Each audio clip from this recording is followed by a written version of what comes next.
Before red carpets, they held court in private rooms. Before fame made them icons, survival made them masters of influence.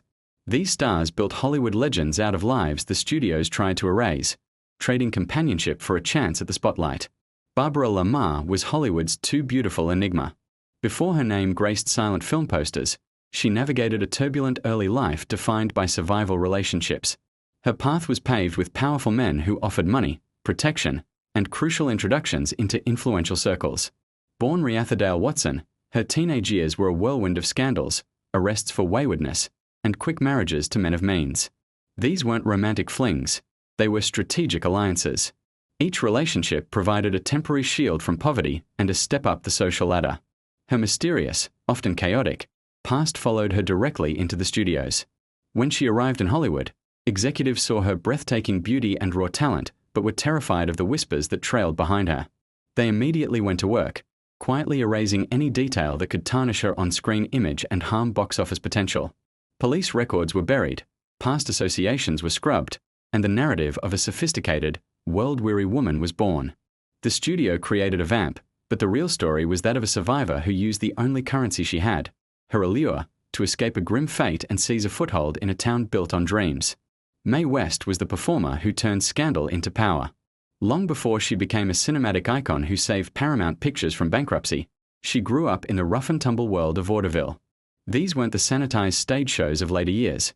They were gritty circuits where ambition was fierce and survival was paramount. In this environment, flirting, companionship, and transactional relationships with wealthy patrons were common and often necessary paths upward for aspiring female performers. Mae learned early that her bold personality and unapologetic wit were tools of the trade. She wasn't just performing on stage. Her real work often happened after the curtain fell. She was known for her willingness to work private rooms, entertaining influential men who could make or break a career. These wasn't just about charm. It was a calculated business. An evening spent with a theater owner, a powerful businessman, or a local politician could secure better billing, a longer contract, or a jump to a more prestigious circuit. Mae never saw it as shameful. She saw it as smart. She was a master of leveraging her appeal, turning the desires of powerful men into fuel for her own ambition long before she scandalized Hollywood with her audacious scripts and double entendres. Peg Entwistle's story is remembered for its tragic end, but her beginnings were shaped by socialite circles and hidden patrons. Before she made the fateful journey to Hollywood that would end at the Hollywoodland sign, Entwistle was a promising actress in the elite New York theater scene.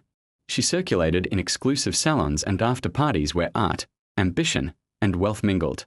In these circles, it was an unspoken rule that young, talented actresses were often expected to do more than just perform on stage. They had to charm wealthy sponsors who could fund their careers. Peg, with her delicate beauty and aristocratic air, attracted the attention of several older benefactors. These men didn't just buy her flowers. They supported her early ambitions in tangible ways, paying for acting lessons, providing introductions to producers, and ensuring she had the means to live while waiting for her big break. This reality of her early career, a common one for many actresses of the time, was completely sanitized after her tragic death. The story of a fragile artist broken by Hollywood was a more palatable, and less complicated, narrative. The complex truth of the patrons who helped her rise was overshadowed by the heartbreaking story of her fall. Long before the invention of movies, Lillian Russell was a celebrated stage star who embodied the glamour of the Gilded Age, and her career was built on the fortunes of high society benefactors. She was one of the era's most famous and photographed women, a superstar of the opera and musical comedy stage. But behind the diamonds and corsets was a shrewd operator who understood the power of patronage. Her early career was almost entirely funded by a string of affluent admirers, most notably the infamous financier Diamond Jim Brady. Their relationship was an open secret.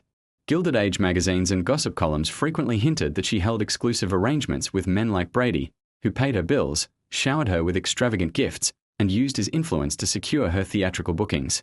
These weren't simply affairs. They were symbiotic business partnerships.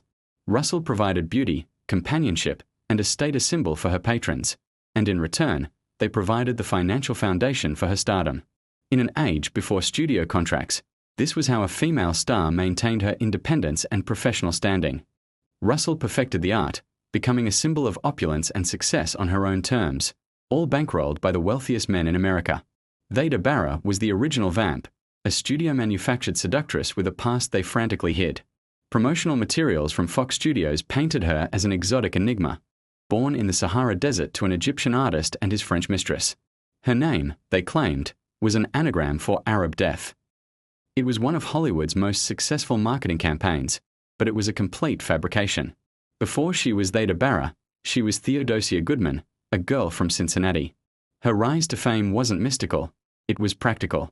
Before being discovered, she held positions in New York's theatrical and nightlife circuits, environments where actresses commonly entertained influential men to survive. To pay the bills between auditions, she and others like her relied on the generosity of male admirers who expected companionship in return for financial support. When Fox Studios signed her, they didn't just give her a new name, they gave her a new life story. Her biography was rewritten completely, eliminating any hint of these pre-Hollywood associations or her mundane Ohio origins. The studio needed a creature of fantasy, not a woman who had hustled to get by. They erased Theodosia Goodman to create Theda Bara, burying the truth of her survival beneath layers of exotic fiction. Evelyn Nesbit became the center of the trial of the century, but her story began years earlier, as an artist's model navigating a world of powerful patrons. As a teenager in New York, her ethereal beauty made her one of the most sought-after models of her day. She posed for acclaimed painters and photographers like Charles Dana Gibson, whose Gibson Girl illustrations came to define the era's ideal of American womanhood. Many of these artists, along with other wealthy admirers, also acted as patrons. The most notorious was the architect Stanford White, who provided Nesbit with housing in a lavish apartment, fine clothes, and introductions to high society. These relationships created a profound power imbalance, a dynamic that newspapers later sensationalized as gilded courtesanship during the scandalous trial over White's murder by Nesbit's millionaire husband, Harry Thor. The courtroom drama exposed the hidden world where the beauty of young women was a commodity, and wealthy men provided housing, travel, and gifts in a system that blurred the lines between patronage, affection, and exploitation. Nesbit's life became a public spectacle, a cautionary tale about the very survival tactics that had allowed her to rise from poverty in the first place. Margarite de Lamont was a wholesome studio favorite, but she had murmured origins the publicity departments worked hard to conceal. Before she became Douglas Fairbanks' beloved leading lady in films like *The Mark of Zoroastrisk, de Lamont came from a financially strained household. Her parents had separated, leaving her mother to support two daughters on a meager income. Margarite's dream was to be a ballerina, an expensive ambition far beyond her family's means. To make it a reality, she relied on a series of benefactor relationships. These arrangements were discreetly managed, with older, wealthy men supporting her dance training and living expenses. These were not public scandals but quiet agreements that allowed a talented young woman to pursue her art. When she was signed by Douglas Fairbanks' production company, her image had to be pristine. The studio's publicity department immediately went to work, crafting a story of a gifted young dancer who was simply discovered for her talent. They removed any trace of the financial connections and patronage that had made her training possible, ensuring her on-screen persona as an innocent, all-American girl remained untarnished. The hushed story of her beginnings was buried to protect the wholesome image of a studio star. June Mathis rose to become one of the most powerful women in early Hollywood, a power broker who discovered Rudolph Valentino. But her journey began in the familiar performer circles where survival was a transaction. As a young stage performer at the turn of the century, Mathis navigated the same vaudeville and burlesque circuits as many aspiring actresses. In this world, rising talents often depended on the favor and financial support of wealthy male backers. To secure roles, to get by between gigs, and to catch the eye of producers, young women frequently entered into arrangements with influential men. Mathis, ambitious and intelligent, learned the rules of this game early on.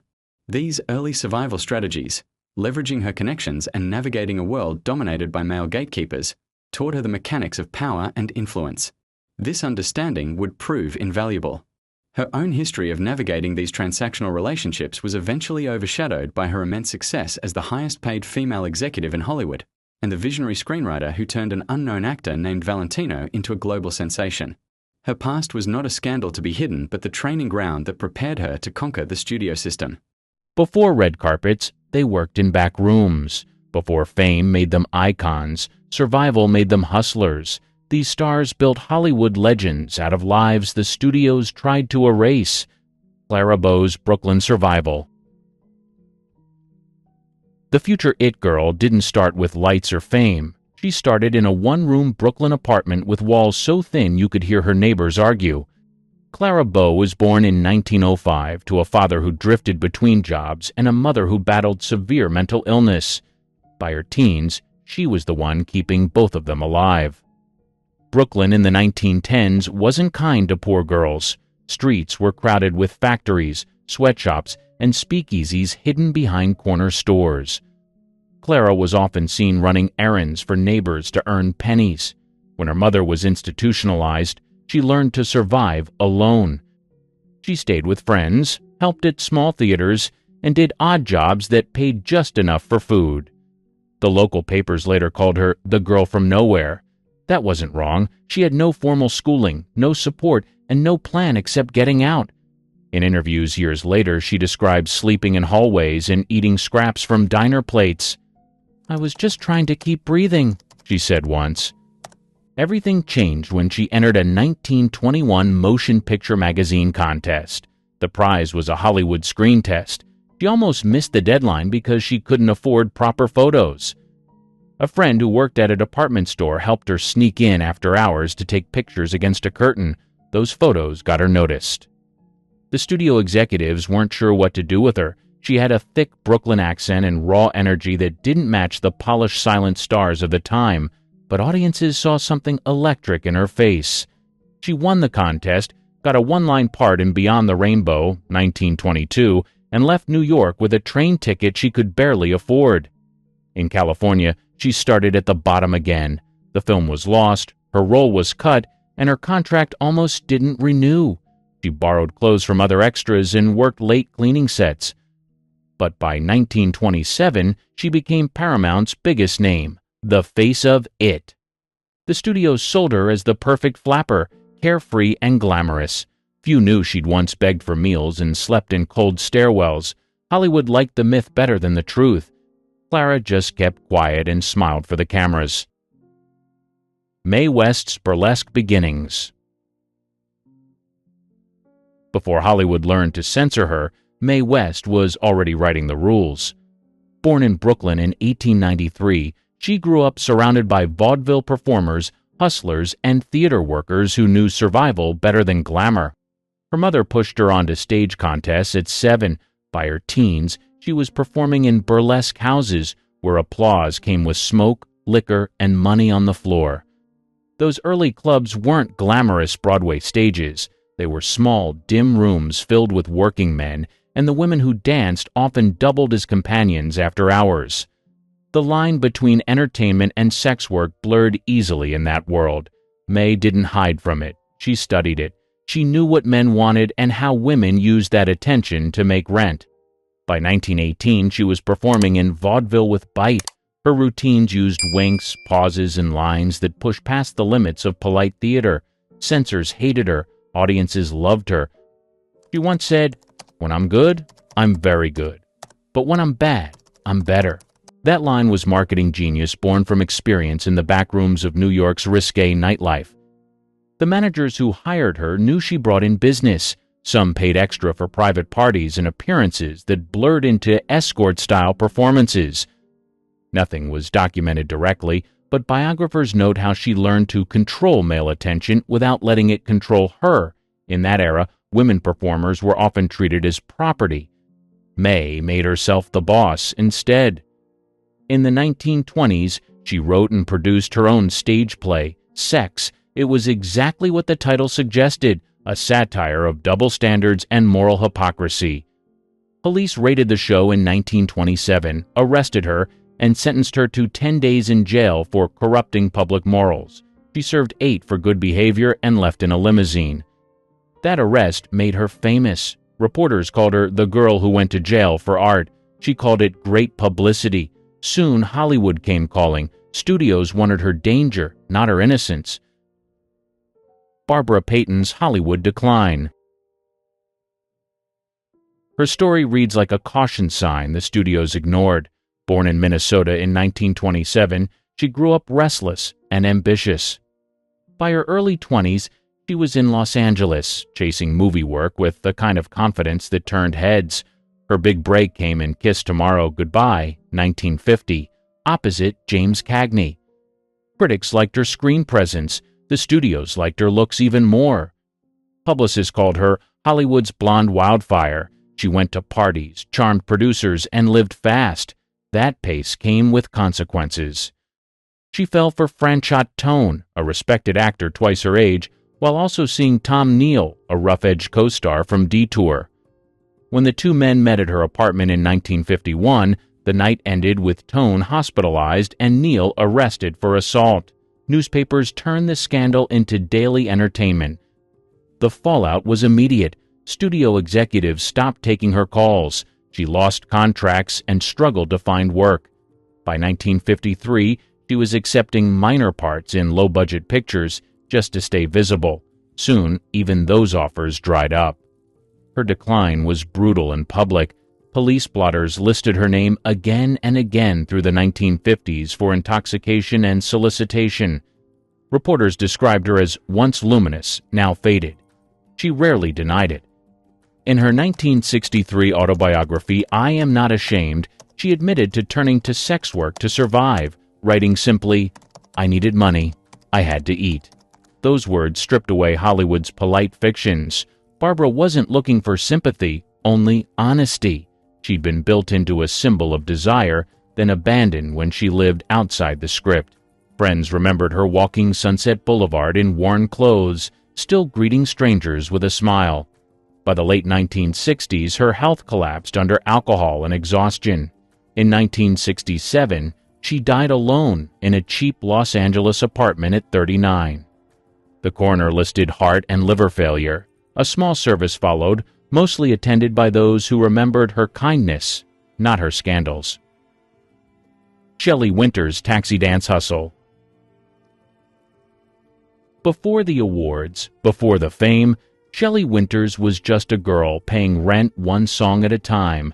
Born Shirley Shrift in St. Louis in 1920, she grew up during the Depression and learned early that ambition didn't pay bills.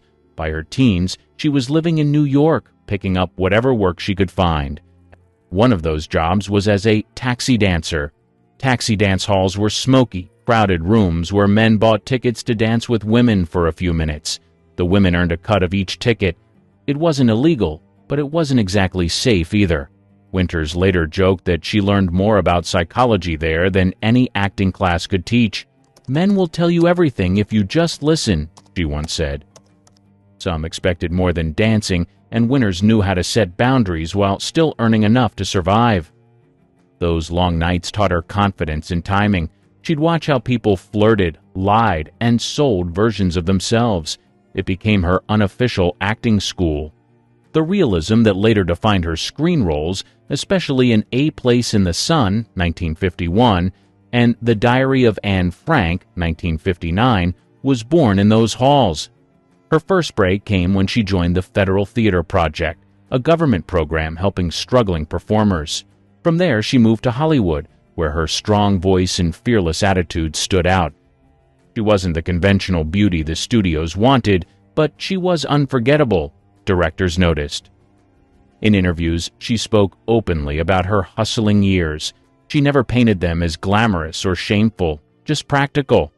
When asked about that part of her life, she said, "You do what you have to until you can do what you want." It was one of her favorite lines, and she lived it. By the mid-1950s, Shelley had won her first Oscar and was known for stealing scenes from bigger stars.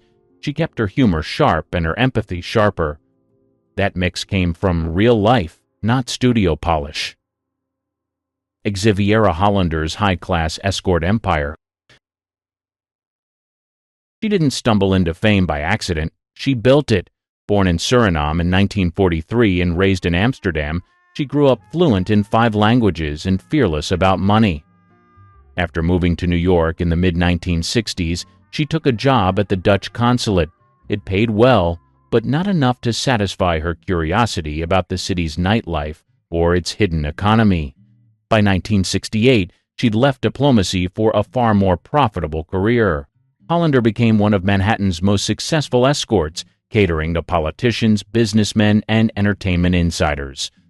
Within a year, she was running her own high-end call girl operation known among her clients as Madam X. She didn't hide it. She organized schedules, paid taxes and treated her business like any other form of management. The press found her fascinating. Reporters expected shame or secrecy, but Hollander spoke about her work with open confidence. She said, "I made love for money, and I made money for love." That honesty shocked New York society. When police finally arrested her in 1971 for promoting prostitution, she spent only a few days in jail. She later joked that the publicity was worth more than the fine. Soon after, she co-wrote The Happy Hooker, My Own Story with journalist Robin Moore. The book became an international bestseller, selling millions of copies and sparking public debates about sex work, hypocrisy, and morality. Hollywood adapted it into a film in 1975, and Xaviera became a celebrity in her own right, something unheard of for a woman with her background. Critics called her story scandalous. Feminists argued over whether she represented empowerment or exploitation. Hollander didn't care about either label. She described herself as a businesswoman who saw opportunity where others saw taboo. Her interviews on late-night television made her both controversial and charismatic. Unlike many before her, she controlled her own narrative. There were no studio handlers or publicists shaping her image. She sold the truth as she saw it and profited from it. In later years, she ran a bed and breakfast in Amsterdam and wrote columns about relationships and sexuality. Linda Lovelace's forced exploitation. She was 21 when she became Linda Lovelace, a name she would spend the rest of her life trying to escape. Born in the Bronx in 1949, she was raised in a strict Catholic home and sent to parochial school. Her life changed after she met Chuck Trainer in 1969, a nightclub promoter who promised her fame and freedom. What she got was control and violence. Trainer pushed her into sex work almost immediately. Friends later testified that he used threats and physical abuse to keep her obedient. By 1972, he was managing her in the adult film industry. Under his pressure, she starred in Deep Throat, a low-budget movie that became one of the biggest adult films in history. It grossed over $100 million worldwide and turned Linda into an unwilling icon of the sexual revolution. To the public, she was confident and smiling. Off camera, she was terrified. In later interviews and her autobiography Ordeal, 1980, she revealed that Trainer forced her into both pornography and prostitution. "I was a captive," she wrote. "He had a gun, and he had me." Her claims were later supported by feminist figures like Gloria Steinem and organizations that documented her abuse. Her attempt to rebuild her life after leaving Trainer was difficult. Hollywood distanced itself from her, and the adult film industry dismissed her accusations. But she continued speaking out, testifying before U.S. congressional committees in the 1980s about exploitation in pornography. She said she wanted to warn others about coercion disguised as consent. By the 1990s, Lovelace had become a symbol of survival rather than scandal.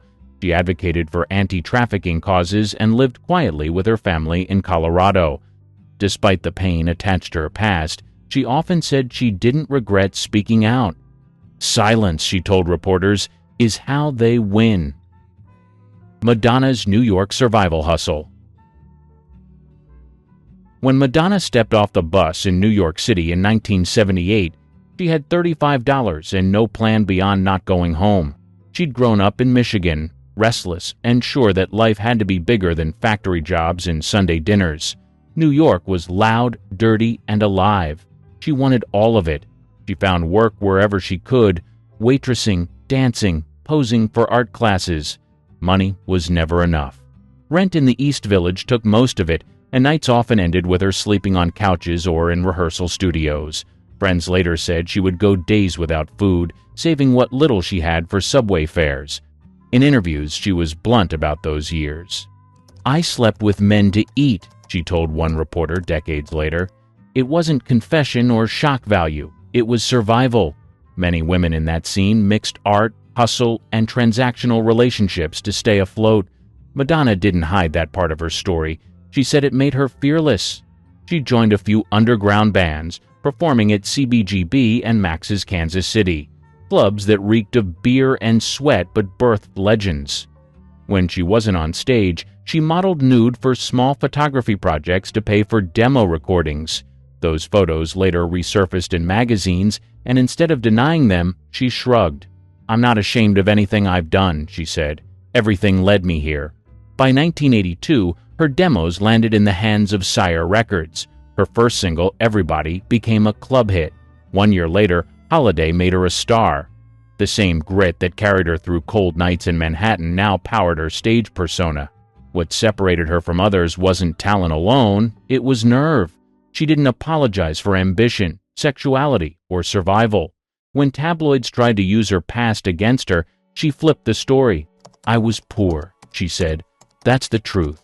But I was never powerless." Traci Lords' underage exploitation. Born Nora Kuzma in Ohio in 1968, she ran away from home as a teenager, hoping for freedom and a new start. Los Angeles looked exciting but dangerous for someone her age. With a fake ID and a new name, she was drawn into an adult industry that didn't ask enough questions. Her identification said she was 21. She was 16. Producers accepted it, and she was soon working in an environment that should have protected her, not exposed her. Between 1984 and 1986, she appeared in dozens of adult films. When the truth came out in a 1986 FBI investigation, the industry went into shock. Every production she appeared in was pulled, and the scandal made national headlines. Traci later said she'd been manipulated and pressured by people who knew she was vulnerable. In her autobiography, Underneath It All, she described being promised safety and opportunity, only to find control and fear instead. "They saw what they wanted to see," she wrote, "not what was real." Her story revealed how easily young people could be exploited in an unregulated system. After the investigation, she stepped away from the industry completely. For several years, she kept out of the public eye, taking classes and focusing on rebuilding her life. In the 1990s, she began acting again, this time in mainstream film and television. Her appearance in Crybaby, 1990, with Johnny Depp marked a fresh start. Critics noticed her charm and talent, and audiences saw a woman reclaiming her narrative. She later spoke publicly about her experience, emphasizing prevention and protection for others. When she testified before Congress, she urged lawmakers to strengthen ID laws and protect minors from recruitment and exploitation. "I was a child," she said quietly, "and no one cared to look closer." Tila Tequila's early online hustle. Before social media stars became a business, Tila Tequila figured out how to turn attention into income. Born Tila Win in Singapore in 1981 and raised in Texas, she grew up feeling like an outsider. By her late teens, she was determined to stand out. She left home, moved to California, and started posting photos on small websites long before Instagram or OnlyFans existed. The internet of the early 2000s was raw and unfiltered. Tila used it to her advantage. She modeled for men's magazines, took adult-themed photo shoots, and eventually worked as an escort for a brief period, something she later acknowledged in interviews. What she learned during those years was how visibility worked, how people paid for personality as much as they did for appearance. By 2003, she was one of the first models to build a fan base directly online. Her MySpace page grew into one of the most followed accounts in the world.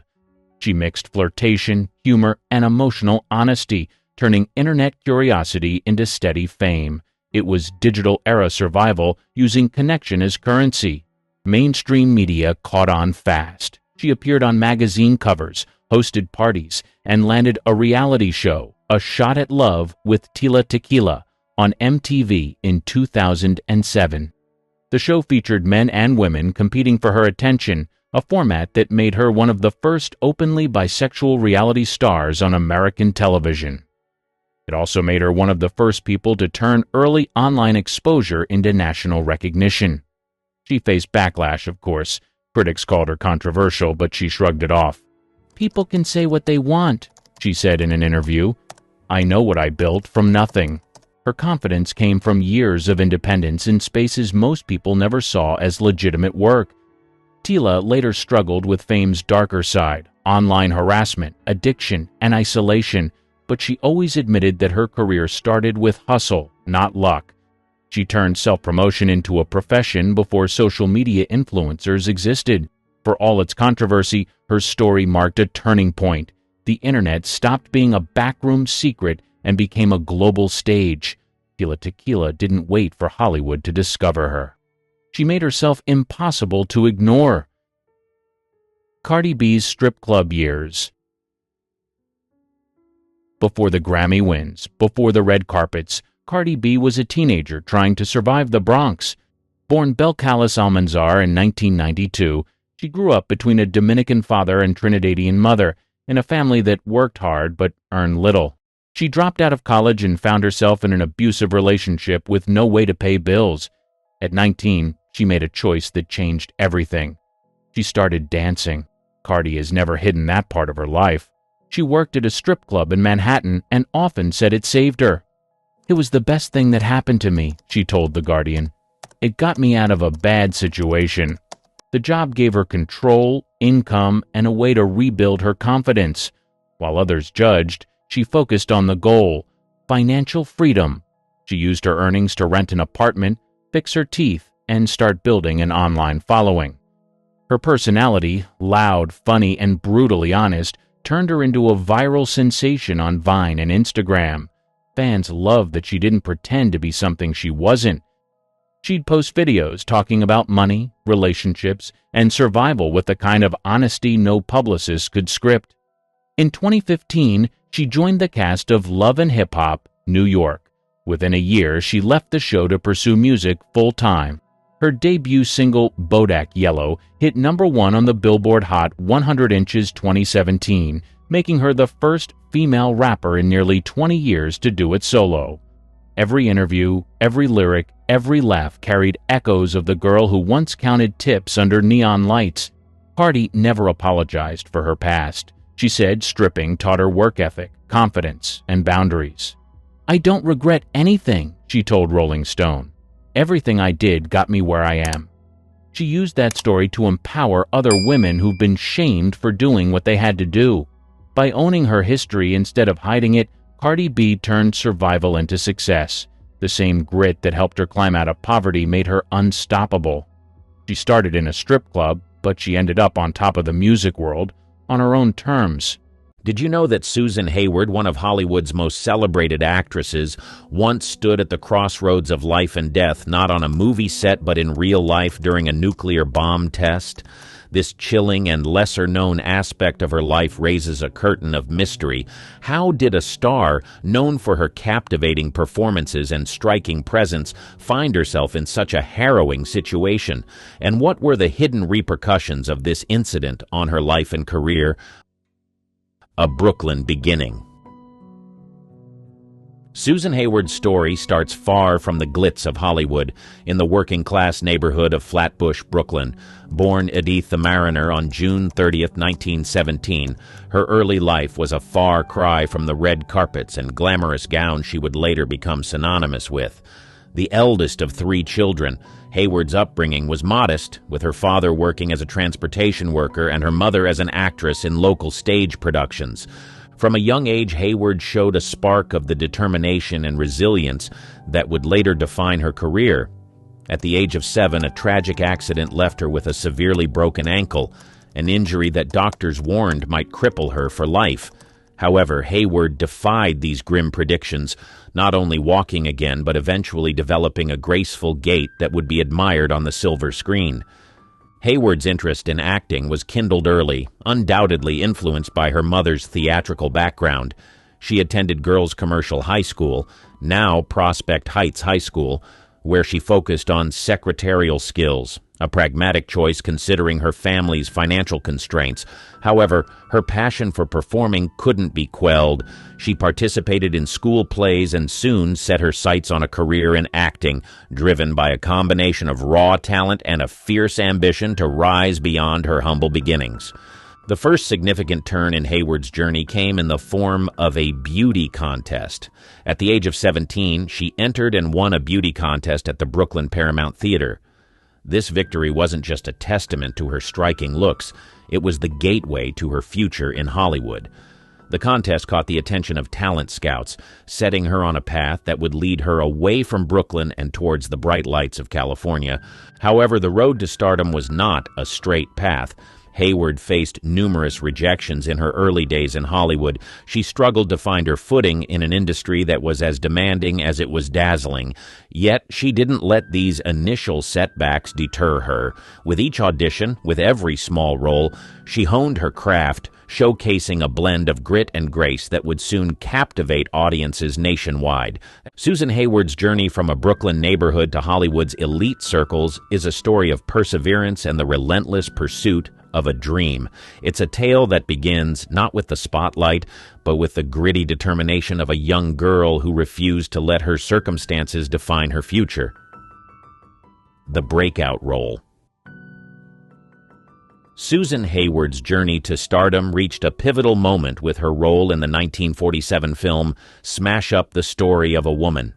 This film not only showcased her exceptional acting skills, but also marked a significant transformation in her career, bringing her into the limelight as a serious Hollywood actress. Smash Up presented Hayward with a character that was complex and challenging. She portrayed Angie Evans, a talented singer who abandons her own career aspirations to support her husband's rise to fame.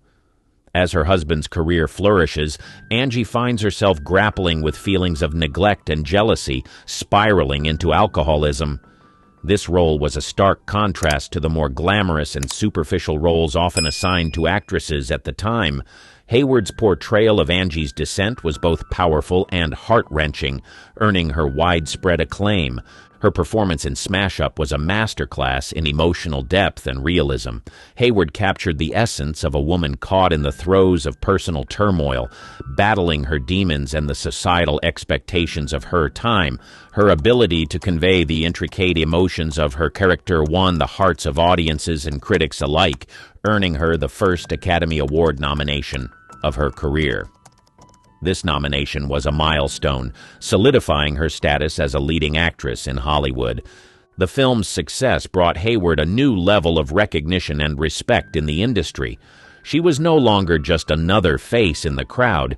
She was now considered a formidable talent, capable of carrying a film with her powerful performances. Smash Up opened doors to more diverse and challenging roles, allowing Hayward to showcase the breadth of her acting range in the years that followed. The role of Angie Evans in Smash Up represented more than just a career breakthrough for Hayward. It was a defining moment in her personal journey as an artist. She had fought hard to reach this point, overcoming numerous rejections and setbacks in an industry that was as demanding as it was glamorous. Her performance in the film was a testament to her resilience and dedication to her craft, qualities that would continue to define her career. Smash Up, the Story of a Woman, remains a significant film in Hayward's filmography, not only for its critical success, but also for the way it changed her trajectory in Hollywood. It was a turning point that marked the beginning of a new chapter for Hayward, one where she would continue to push boundaries and leave an indelible mark on the silver screen. Romance and turbulence. The personal life of Susan Hayward, much like her career, was filled with intense romances and emotional turbulence. Beyond the camera's gaze, Hayward navigated a complex world of love, heartbreak, and personal struggle that deeply influenced her both as a woman and an actress. Hayward's first marriage was to actor Jess Barker in 1944. This union, marked by its initial passion, soon turned tumultuous. The couple had twin sons, Gregory and Timothy, bringing a brief period of joy and stability. However, the marriage was strained by career pressures and personal differences. By 1954, after a decade of marriage, Hayward and Barker's relationship had deteriorated, culminating in a highly publicized and acrimonious divorce. The custody battle for their sons added to the turmoil, with Hayward eventually winning sole custody. Her divorce from Barker was not just a personal blow, but also a public spectacle, shedding light on the pressures faced by Hollywood stars in their personal lives. Despite the challenges, Hayward maintained a strong facade in public, channeling her emotional experiences into her performances. Hayward's second marriage to businessman Floyd Eaton Chalkley, known as Chalky in 1957, marked a stark contrast to her first. Chalkley was a stabilizing force in her life, bringing a sense of peace and contentment that had eluded her in her earlier years. Their marriage was a retreat from the Hollywood scene, as the couple spent much of their time in Carrollton, Georgia, away from the limelight. This period was a happy one for Hayward, as she found solace in the quieter life they built together. However, this happiness was short-lived, as Chalkley's death in 1966 left Hayward devastated. His passing marked a turning point in her life, plunging her into a deep grief that would profoundly affect her both personally and professionally. The loss of Chalkley was not just the loss of a partner, but a pivotal moment that changed the course of her life. Hayward's personal life was as dramatic and complex as any of her film roles. Her experiences with love, marriage, and loss shaped her, leaving an indelible mark on her character and career. The dichotomy of her passionate first marriage and the tranquil stability of her second offered a glimpse into the multifaceted nature of her personality and the depth of her emotional experiences. Hollywood's Golden Age. Susan Hayward's career in Hollywood's Golden Age was a testament to her versatility and tenacity as an actress. Following her breakthrough performance in Smash Up, Hayward established herself as a prominent figure in the film industry, delivering a series of powerful performances that showcased her range and depth. In the 1950s, Hayward starred in a variety of roles that highlighted her ability to tackle challenging and diverse characters. One of her notable performances during this period was in the film I'll Cry Tomorrow, 1955, where she portrayed Lillian Roth, a singer struggling with alcoholism. This role echoed her earlier performance in Smash Up and was critically acclaimed, earning her another Academy Award nomination. Hayward's portrayal of Roth was more than just a depiction of a woman battling addiction. It was a reflection of her own inner strength and ability to connect deeply with her characters. Her performances in such roles were not only technically proficient but emotionally resonant, often leaving a lasting impression on audiences. Another significant milestone in Hayward's career came with the film I Want to Live, 1958, where she played Barbara Graham, a woman wrongfully accused of murder and facing the death penalty. Hayward's portrayal of Graham was intense and gripping, earning her the Academy Award for Best Actress. This achievement was a pinnacle in her career, cementing her status as one of the era's most talented and respected actresses. Throughout the 1950s and 1960s, Hayward continued to appear in films that varied in genre and style, from romantic dramas to historical epics. Her ability to adapt to different roles and genres demonstrated her versatility as an actress. Hayward's dedication to her craft was evident in the way she immersed herself in her roles, often doing extensive research to bring authenticity to her performances. Hayward's success in Hollywood was not just a result of her talent, it was also a product of her determination and resilience in an industry known for its competitiveness and challenges.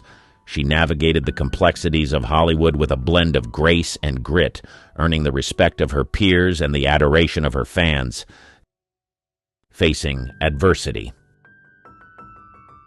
Susan Hayward's journey through the heights of Hollywood stardom was not without its share of profound challenges, particularly concerning her health and the changing dynamics of the film industry.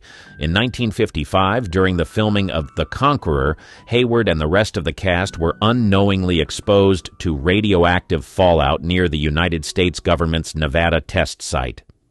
This exposure had serious implications, as years later, it became evident that Hayward, along with other cast members, developed serious health issues, including cancer. Hayward's diagnosis of brain cancer in 1973 marked a significant shift in her life. The diagnosis came at a time when she was still an active and revered figure in Hollywood. Despite her illness, Hayward's commitment to her craft never wavered. She continued to act, demonstrating immense resilience and dedication. Her final film role was in The Revengers, 1972, a testament to her enduring spirit in the face of adversity. The diagnosis and subsequent battle with cancer were not the only challenges Hayward faced. The 1960s brought about a significant transformation in Hollywood, with emerging new genres and a shift in the audience's preferences. This change in the industry landscape led to a decrease in the types of roles that had made Hayward a star. As a result, she had to navigate a rapidly evolving industry that was moving away from the traditional dramas and romantic films that had defined her earlier career. Hayward's struggle with health issues coincided with these professional challenges, marking a period of adversity that tested her in various ways. Despite these obstacles, she remained a respected figure in the industry, her legacy as a talented and versatile actress undiminished. Hayward's ability to face these challenges head-on was indicative of her strong character and her unwavering passion for acting. Throughout these difficult times, Hayward maintained a degree of privacy, choosing to confront her health battles away from the public eye. This decision reflected her desire to face her struggles on her own terms, away from the glare of Hollywood's spotlight. The comeback.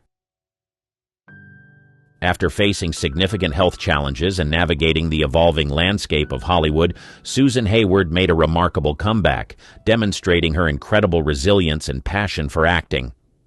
In the early 1970s, following her diagnosis and treatment for brain cancer, Hayward took a hiatus from acting to focus on her health. This period was one of introspection and recovery for her, as she battled the illness that had come to define a significant part of her life during this time. However, her spirit and love for the art of acting remained undiminished, and she soon felt the pull of the silver screen once again. Hayward's return to acting was marked by her performance in the made-for-television movie Say Goodbye, Maggie Cole, 1972. This role was a testament to her enduring talent and determination. In the movie, Hayward portrayed a doctor grappling with the decision to leave her profession, a poignant parallel to her own life's challenges and decisions at the time. Her performance was met with critical acclaim, proving that her skills as an actress were as sharp as ever. This comeback was not just a return to acting. It was a statement of Hayward's unwavering resolve in the face of personal and professional obstacles. Her ability to deliver a powerful performance after such a challenging period was a source of inspiration to many and solidified her reputation as one of Hollywood's most resilient stars. The success of Say Goodbye, Maggie Cole opened up new opportunities for Hayward. She went on to appear in several more television movies and continued to receive praise for her work.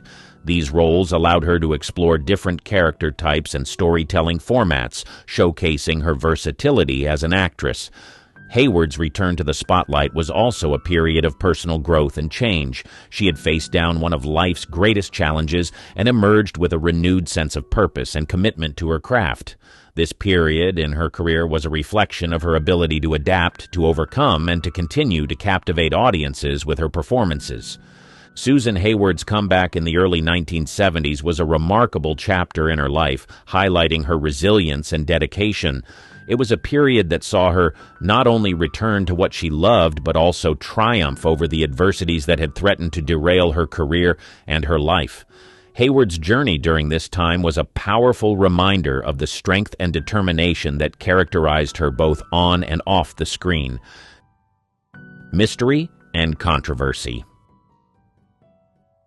The life of Susan Hayward was not just a tapestry of cinematic achievements and personal battles. It was also woven with threads of mystery and controversy that often eluded the public eye. While she graced the silver screen with poise and elegance, her life off-screen was marked by episodes that remained largely unknown to her fans. One such episode revolved around Hayward's connection to the infamous Hollywood blacklist era. During the 1940s and 1950s, the Red Scare swept through Hollywood, leading to the blacklisting of many artists accused of having communist ties. Hayward's name appeared on an FBI list of potential communist sympathizers, a revelation that shocked many.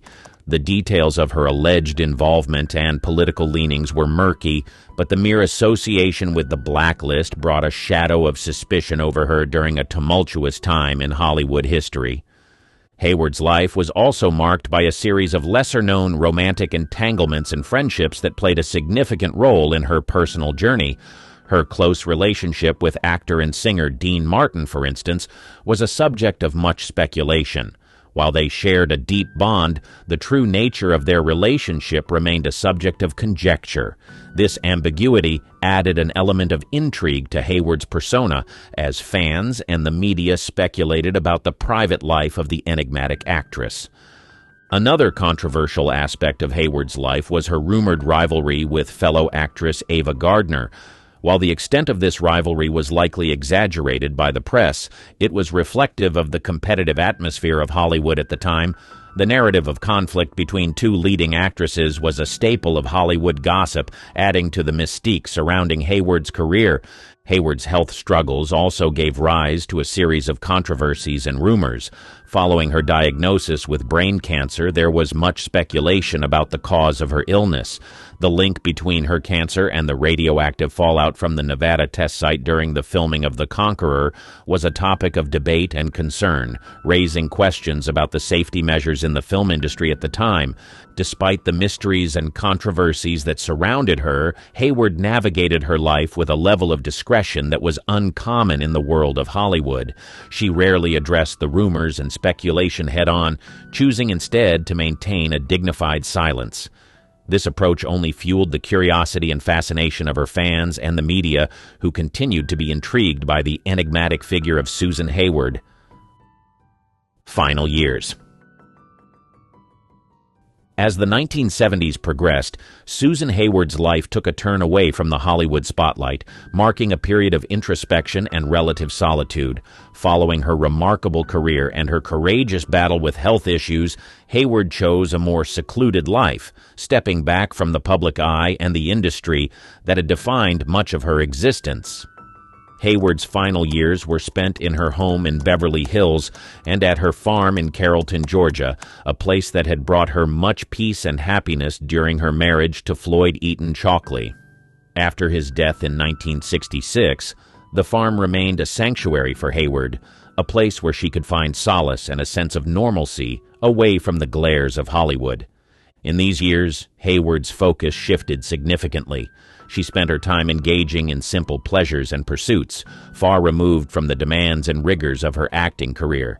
She found joy in the quietude of her surroundings, embracing the tranquility that her life away from Hollywood offered. However, the privacy of her final years did not entirely shield her from public attention. Hayward's fans and the media continued to show interest in her life, eager for updates on the beloved actress. Despite this, Hayward maintained a discreet and dignified presence, rarely making public appearances or statements. Hayward's health remained a concern during these years. The effects of her cancer diagnosis and treatment were ever present, but she faced these challenges with the same resilience that had characterized her approach to earlier obstacles in her life. She managed her health privately with the support of close friends and family. Susan Hayward passed away on March 14, 1975, at the age of 57. Her death marked the end of an era in Hollywood and the conclusion of a life that had been marked by extraordinary talent, personal strength, and a level of mystique that is rare in the world of celebrity. The final part of Susan Hayward's life, spent away from the glitz and glamour of Hollywood, was reflective of her desire for a simpler, more grounded existence. It was a time for her to reflect, to find peace, and to live on her terms. Her retreat from the public eye was a choice that allowed her to cherish her privacy and independence in her remaining years. Hayward's life, both in its public triumphs and private retreat, remains a captivating narrative of one of Hollywood's most enduring figures. They made us laugh, they made us cry, they made us believe in their on-screen personas. But when the cameras stopped rolling, their true nature came out, and it's nothing like what you expected. The Family Man's Dark Side. For years, Bill Cosby was America's favorite TV dad. On The Cosby Show, he played the perfect father, funny, wise, and full of life lessons. Off-screen, he gave speeches about family values and personal responsibility. But behind the friendly image, there was a much darker truth. For decades, rumors followed him, but few questioned his reputation. That changed in 2014 when comedian Hannibal Buress called him out during a stand-up show. The clip went viral, and suddenly, the world started listening. One by one, women came forward, sharing nearly identical stories. More than 60 women accused Cosby of drugging and assaulting them. Many had been too scared to speak out earlier. He was rich, powerful, and had a spotless public image, but the details were disturbing. Aspiring actresses, models, and even colleagues said he lured them in with promises of mentorship, only to betray them. In 2015, Cosby was arrested for assaulting Andrea Constand, a former Temple University employee. The case went to trial, and in 2018, he was found guilty. He was sentenced to 3 to 10 years in prison, becoming the first major celebrity of the Me Too era to be convicted. But in 2021, his conviction was overturned due to a legal technicality. A past deal with a prosecutor should have prevented the trial from happening. Just like that, Cosby walked free. Even though he was legally released, his career was finished. TV networks pulled The Cosby Show. Schools took back honorary degrees, and fans turned away. The man who once lectured others about morality had been exposed as a predator. He still denies the accusations, but his reputation is beyond repair. The talk show tyrant. For years, Ellen DeGeneres was the face of kindness. Her talk show made millions smile with heartwarming surprises, funny celebrity interviews, and feel-good moments. She ended every episode with the words, "Be kind to one another." But behind the scenes, former staff said kindness was the last thing they experienced.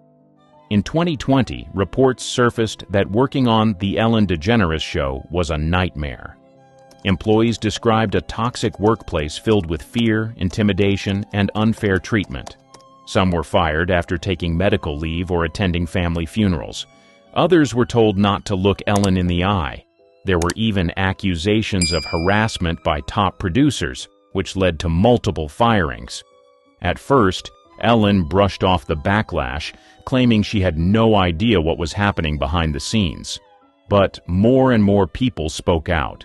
Former guests revealed cold, awkward interactions that clashed with Ellen's on-screen warmth. Celebrities like Dakota Johnson, Mariah Carey, and Brad Garrett hinted that Ellen's friendly TV persona was just an act. The damage was done. Ratings dropped fast, and advertisers started pulling away. In 2021, Ellen announced that her show would end after 19 seasons. She called it a personal decision, but many saw it as a direct result of the backlash. The comedian who was cruel. Chevy Chase was one of the biggest comedy stars of the 1970s and 80s. As an original Saturday Night Live cast member, he helped shape modern sketch comedy. His success led to major film roles in Caddyshack, National Lampoon's Vacation, and Fletch. On-screen, he played lovable, sarcastic wisecrackers. Off-screen, a different story. From the start of his career, Chase gained a reputation for being difficult. He left SNL after just one season, later returning to host and immediately clashing with the new cast. He insulted everyone, including then-rising star Bill Murray. Their feud got so bad that it turned into a physical fight backstage right before a live episode. His arrogance and mean-spirited humor weren't just aimed at co-stars. Writers, directors, and crew members often found him unbearable. Many claimed he was cruel for no reason, making racist, sexist, and demeaning jokes at others' expense. Will Ferrell once called him the worst SNL host he'd ever worked with. Chase's behavior followed him to film sets. During National Lampoon's Christmas Vacation, his co-star Beverly D'Angelo said the entire cast had to adjust to his moods, never knowing if he'd be friendly or hostile that day. On the show Community, his treatment of colleagues reached a breaking point. He frequently insulted cast and crew, directing discriminatory comments toward Donald Glover. Show creator Dan Harmon openly criticized him, and Chase eventually left before the final season. Despite his legacy in comedy, Chase's reputation damaged his career. Once a top box office draw, he became increasingly difficult to work with. By the 2000s, leading roles dried up, and he was mostly remembered for his past work and his bad attitude. In interviews, Chase has admitted to being difficult, but often brushes it off as part of his personality. While some still see him as a comedy icon, others view him as an example of how ego and cruelty can overshadow talent. The philanthropist who lied. Jared Leto built a career on transformation. He's an Oscar-winning actor, a rock star with 30 Seconds to Mars, and a self-proclaimed deep thinker. His fans admire his dedication to roles, extreme method acting, and supposed generosity. But behind the carefully crafted image, Leto has faced serious allegations, ranging from cult-like behavior to inappropriate relationships with young fans. For years, stories circulated about his treatment of followers. His band, 30 Seconds to Mars, developed an intense fan base with Leto at the center. He launched a so-called exclusive retreat called Camp Mars, where fans paid thousands to attend. The event was marketed as a bonding experience, but many saw it as a money grab. Photos surfaced of Leto in white robes, surrounded by adoring fans, fueling comparisons to a cult. Then came the more troubling accusations. Multiple sources, including music journalists and social media users, have claimed Leto pursued teenage fans. Reports date back to the early 2000s, when he allegedly used his fame to lure underage girls into uncomfortable situations. A former music industry insider once said Leto had a reputation for targeting girls as young as 16. Though no formal charges have been filed, the whispers never stopped. Leto's behavior on film sets hasn't helped his case. He's known for extreme method acting, but some call it outright harassment. On the set of Suicide Squad, where he played the Joker, he allegedly sent disturbing gifts to co-stars, including used condoms and dead animals. Many dismissed it as a publicity stunt, but others saw it as unprofessional and unsettling. Despite the controversy, Hollywood continues to embrace him. He's still landing major roles and fronting luxury ad campaigns. When asked about the allegations, Leto stays silent or deflects. His fan base remains loyal, and his reputation, while damaged, hasn't fully crumbled. The romantic lead's abuse. Johnny Depp was once one of Hollywood's most beloved actors. With his roles in Edward Scissorhands, Pirates of the Caribbean, and Charlie and the Chocolate Factory, he built a reputation as the eccentric yet charming leading man. Fans saw him as misunderstood, artistic, and deeply romantic, but his off-screen relationships told a different story. In 2016, his ex-wife, actress Amber Heard, filed for divorce and accused him of domestic violence. She provided photos of bruises and claimed he had a history of alcohol-fueled rage. Depp denied everything, calling her a liar and an abuser herself. What followed was one of the most public and bitter celebrity legal battles in history. Heard wrote a 2018 op-ed describing herself as a survivor of domestic abuse without naming Depp. He responded by suing her for defamation, claiming she ruined his career. During the trial, shocking details emerged: drug binges, explosive fights, and violent texts where Depp described wanting to harm Heard. However, recordings also revealed Heard admitting to hitting Depp. The case divided the public. Some believed Heard, pointing to photos, testimonies, and court filings. Others sided with Depp, arguing Heard manipulated him and the media. In 2020, Depp lost a lawsuit against a British newspaper that called him a wife-beater, with the judge ruling the allegations were substantially true. Then came the 2022 U.S. trial, broadcast live to millions. This time, Depp won, with the jury ruling that Heard had defamed him, but the trial was less about proving innocence and more about public perception. Depp's fan base rallied behind him, while Heard's reputation collapsed. Despite the legal win, Depp's career took a hit. He lost his Pirates of the Caribbean role and struggled to rebuild his image. While some studios distanced themselves, others welcomed him back, including European filmmakers. the action star's fury. Steven Seagal built his career playing tough, unstoppable heroes. In the 80s and 90s, he was one of Hollywood's biggest action stars, leading films like Under Siege and Above the Law. On screen, he took down villains with ease. Off-screen, though, he had a reputation for being difficult, aggressive, and even dangerous. From the start, Seagal's behavior raised eyebrows. He often bragged about his martial arts skills, but many questioned his legitimacy. Co-stars and stunt performers accused him of intentionally hitting them during fight scenes, refusing to pull punches. Actor John Leguizamo recalled Seagal slamming him against a wall for laughing at him on set. His temper wasn't limited to film sets. Over the years, multiple women, including actresses and assistants, accused Seagal of misconduct.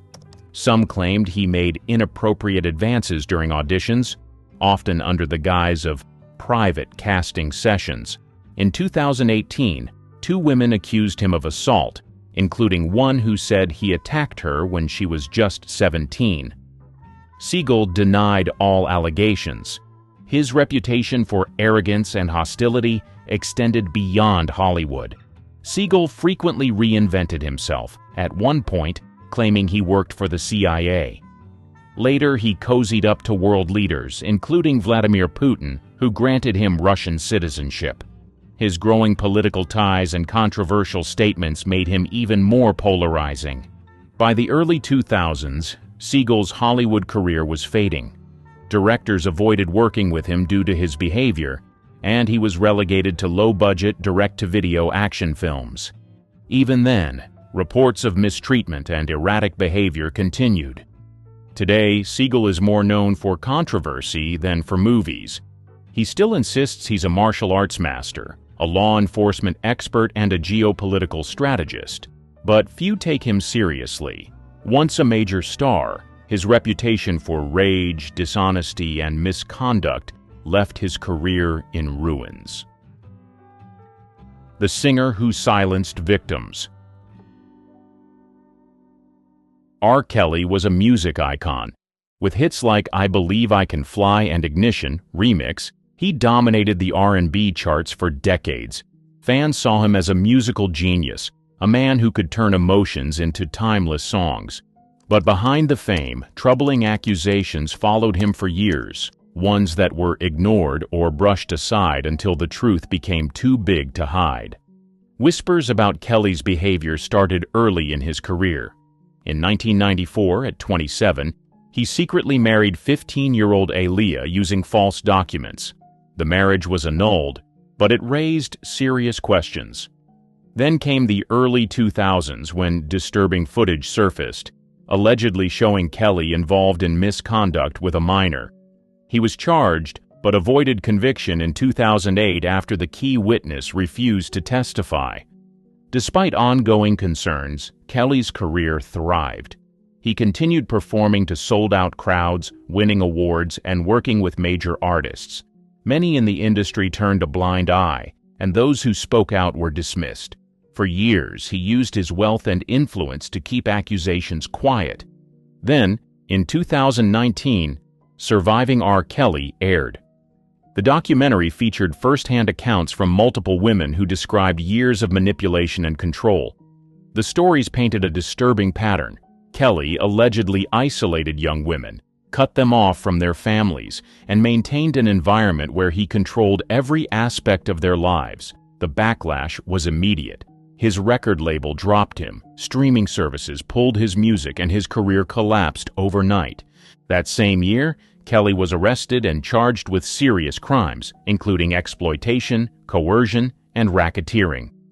In 2021, he was found guilty and sentenced to 30 years in prison. More convictions followed, sealing his fate. The activist's hidden hypocrisy. Sean Penn built a reputation as one of Hollywood's most intense actors. With 2 Academy Awards and standout performances in Mystic River and Milk, he was celebrated for his raw, emotional performances. Off-screen, he positioned himself as a champion of justice, advocating for disaster relief, human rights, and political reform. But while he spoke passionately about these causes, his personal history painted a far more complicated picture. Penn's reputation for fiery behavior dates back to the 1980s, during his marriage to Madonna. Their relationship was highly publicized, but behind the scenes, it was anything but picture perfect. In 1988, Madonna reportedly sought police assistance after an alleged violent incident. Though she later downplayed parts of the story, reports of Penn's temper followed him for years. His outbursts weren't limited to his personal life. Throughout his career, Penn frequently made headlines for aggressive run-ins with the media. He was known for clashing with paparazzi, sometimes physically, and even served time in 1987 for an altercation with a photographer. In another instance, he was caught on camera aggressively confronting a reporter, showing the same volatility he often criticized in others. Despite his activism, Penn's actions often contradicted his public stance. He supported humanitarian causes but had a history of heated confrontations with colleagues and journalists. His interviews were filled with harsh criticisms of Hollywood, politics, and even his peers, often sounding less like a voice for justice and more like someone settling personal scores. In later years, Penn's unpredictable behavior made him a controversial figure. While some admired his work in disaster relief, others questioned his motivations, seeing him as someone who inserted himself into global crises for attention. His political views also sparked backlash, with some calling him hypocritical for supporting leaders with questionable records. The fan favorites' manipulation. James Corden built a career on charm. As the host of The Late Late Show, he became a fan favorite with viral segments like Carpool Karaoke and Spill Your Guts or Fill Your Guts. His cheerful personality and self-deprecating humor made him seem relatable, an everyman who just happened to be famous. But behind the smiles and sing-alongs, former colleagues, restaurant staff, and even fans told a very different story. Rumors of Corden's behavior started surfacing years ago, mostly from people who worked behind the scenes. Writers from The Late Late Show claimed he was dismissive and belittling, taking credit for their work and creating a stressful environment. Despite his fun-loving on-screen presence, many described him as cold and uninterested when the cameras weren't rolling. The biggest hit to his reputation came in 2022 when a New York restaurant owner called him out for his treatment of staff. Corden was accused of being rude to servers, yelling over minor mistakes, and even demanding free drinks as compensation for small inconveniences. The backlash was immediate, forcing him to apologize publicly. But for many, the damage was done, especially as more people came forward with similar stories. Co-stars and industry insiders also had their share of complaints. Actor Patrick Stewart famously called Corden out during an awards event, implying he was arrogant and difficult to work with. Others claimed he often ignored fans in public unless cameras were around, making his friendly persona seem more like an act than reality. In 2023, Corden stepped away from The Late Late Show, insisting it was his decision to spend more time with family. But with his reputation taking multiple hits, some believed he saw the writing on the wall. The awards, Darling's Secret Life. Kevin Spacey was once one of Hollywood's most respected actors. With 2 Academy Awards for The Usual Suspects and American Beauty, plus a starring role in House of Cards, he was seen as a powerhouse of talent. His performances were intense, calculated, and unforgettable. But behind the prestige, a darker reality existed, one that would eventually destroy his career. In 2017, at the height of the Me Too movement, actor Anthony Rapp accused Spacey of inappropriate behavior when Rapp was just 14. Spacey responded with a public apology but attempted to shift the focus by making a statement about his personal life. The damage was immediate. His response was widely criticized as deflecting from the real issue. After Rapp's accusations, more people spoke out. Multiple individuals, including crew members from House of Cards, accused Spacey of misconduct and abuse of power. The accusations painted him as someone who used his influence to intimidate and manipulate others. The fallout was swift. Netflix dropped him from House of Cards, removing his character from the final season. Studios distanced themselves, and Spacey's planned projects were either shelved or recast. Ridley Scott even replaced him in All the Money in the World, reshooting Spacey's scenes with Christopher Plummer just weeks before the film's release. Spacey faced multiple legal battles in the years that followed. While he won some cases, including a 2022 civil trial against Rapp, other accusations led to criminal investigations. Though some charges were dropped, his once thriving career was over. By 2023, Spacey was attempting a slow return, claiming he had been unfairly canceled. But Hollywood hasn't welcomed him back. The actor who once held the industry in his grip is now largely forgotten, his talent overshadowed by the scandals that tore his career apart. One stare stopped a director cold, one scene made censors panic, and one decision nearly ended her career. Gene Simmons didn't hint. She exposed, "This isn't your grandmother's Hollywood story." War-era debut with big impact. Gene Simmons was just 14 when she stepped onto a movie set for the first time. The film, Give Us the Moon. It was a light comedy, but casting directors noticed something deeper in her, a mix of innocence and edge that didn't feel rehearsed. By 1945, she landed a small role in Caesar and Cleopatra, acting opposite Vivien Leigh and Claude Rains. Jean had no formal training, but her eyes stole every frame. Even with just a few lines, critics pointed her out. One review said she had more presence than most stars twice her age. That attention didn't go unnoticed. Back in London, she was already becoming a studio favorite. Directors liked that she followed direction perfectly, but still added something of her own. No one could quite explain it. She was quiet, respectful, but then delivered a performance with a surprising heat that caught people off guard. During this time, Britain was still recovering from war. Rationing was in full swing. But Jean was getting fitted for costumes, stepping onto grand sets and showing up in magazines. For a country looking for escape, she became a symbol of post-war hope and a bit of fantasy. Producers began casting her in roles meant for older actresses. She had the look of a teenager, but the screen presence of a woman who'd lived through something. It made her unpredictable and hard to forget. The studios liked that, so did the public. What really set her apart, though, wasn't talent alone. It was how she made every close-up feel intimate. She didn't perform to the camera. She let the camera come to her. That kind of restraint, especially at 15, felt dangerous in the best way. Ophelia role that shocked all. At only 18, she was cast opposite Laurence Olivier, who also directed and starred as Hamlet. It was a bold choice. Some said she was too young, too unknown. But Olivier saw something in her others didn't. The moment the film premiered, critics couldn't stop talking. Her Ophelia was fragile but intense.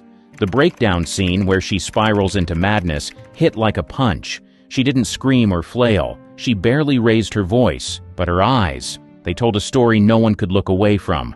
One director on set said, "She didn't act the scene. She became it." That scene became one of the most talked about performances of the year. Some called it mesmerizing. Others said it was too much, too raw for such a young actress. The censors weren't thrilled either. They flagged her emotional scenes as too suggestive, even though she wasn't doing anything explicit. Just her face, sad, broken, and unfiltered, made people uncomfortable. Not because she did something wrong, but because she did it too well. Her performance earned her an Oscar nomination for Best Supporting Actress. It was rare for a British actress that young to get that kind of recognition in Hollywood, but Jean made it look effortless. What no one saw, though, was how tightly controlled the set was. Olivier was known to push actors hard.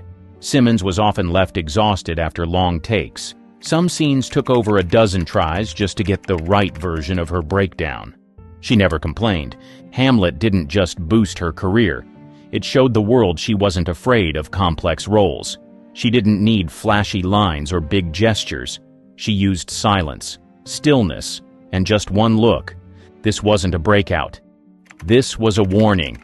Jean Simmons didn't just belong in movies. She could change how they felt. Barefoot and bold in Himalayas. Jean Simmons wasn't the lead in Black Narcissus, but she might as well have been. She played Kanchi, a teenage girl from the Himalayas. No lines, no backstory, just movement, emotion, and presence. And it was enough to shake audiences and critics. She wore a thin sari, little makeup, and walked barefoot in most scenes. Her performance wasn't subtle. It was bold, sensual, and totally silent. For someone trained in British restraint, she went the other way completely. Viewers couldn't believe it was the same girl from Hamlet. The censors? They freaked out. A British girl in brownface was already controversial, but it was her physicality, how she walked, how she looked at men, how she moved through space, that made it feel charged. Some scenes were almost cut. Critics didn't know whether to praise her or scold her. What made it even wilder? Jean was only 19. She wasn't experienced in dance or physical theater. She learned everything on the spot, guided by directors Powell and Pressburger. They told her, "Don't think, just feel." And she did. The result was magnetic. Behind the scenes, Simmons was nervous. She worried about looking ridiculous. She hated the heavy body makeup. But when she saw the final cut, she realized she'd done something rare. She made people watch without saying a word. Her performance added tension to a film already full of it. Nuns fighting desire, isolation in the mountains, repressed emotions ready to blow. Jean's character was the spark, the reminder that human want couldn't be hidden forever. She wasn't glamorized. She wasn't polished. She was raw and young and almost too real for the screen. Audiences either gasped or looked away. That role changed everything. From then on, casting directors saw her differently. She could play quiet, yes, but she could also play dangerous. Not loud or messy, but the kind of dangerous that sneaks up on you. Marriage that silenced her voice. She married Stuart Granger in 1950. On paper, it looked like a Hollywood love story. He was a big name. She was the rising star. The press called them elegant, glamorous, perfect. But the truth behind the curtain was less romantic and a lot more complicated. Granger was 16 years older. He was already famous when Jean met him on set. Their chemistry started fast. So did the control. Soon after the wedding, Granger took the reins. On decisions, on deals, even on what roles she took. The studios loved the image. They paraded the couple in magazines. But people close to Jean started noticing changes. She lost weight. She got quieter on set. Her fire was still there, but it felt dimmed. Granger didn't hide his jealousy. He hated how much attention Jean got. When she was offered lead roles, he often stepped in, saying the scripts weren't right for her. Some insiders say he even turned down roles on her behalf without telling her. Their marriage became a talking point, not for romance, but for the tension it created in her career. One studio exec said, "Jean was gold, but we couldn't get to her without going through Stuart." Still, she stayed, at least for a while. She did interviews with a smile. She played the devoted wife. But behind closed doors, she started pushing back. She wanted control over her own contracts. She wanted to work in America. Granger wasn't happy about it. The tension spilled into work. On the set of Young Bess, she reportedly clashed with crew members over last-minute changes made by Granger, who was constantly advising from behind the scenes. By the early 50s, it was clear this marriage wasn't boosting her career. It was stalling it, and Jean knew it. The girl who once shocked the screen in silence was now fighting to speak up off it. She sued Howard Hughes. Howard Hughes didn't hear no very often, but Jean Simmons gave it to him clear, firm, and without a pause.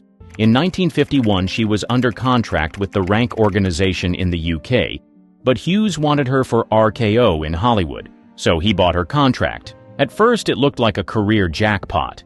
Bigger films, bigger budget, international stardom. But there was a catch. Hughes didn't want to make her a star. He wanted to own her. He sent her lavish gifts, jewelry, perfume, clothes. She sent them right back. He offered her roles, but only in projects he controlled. Scripts were delayed, promises were broken.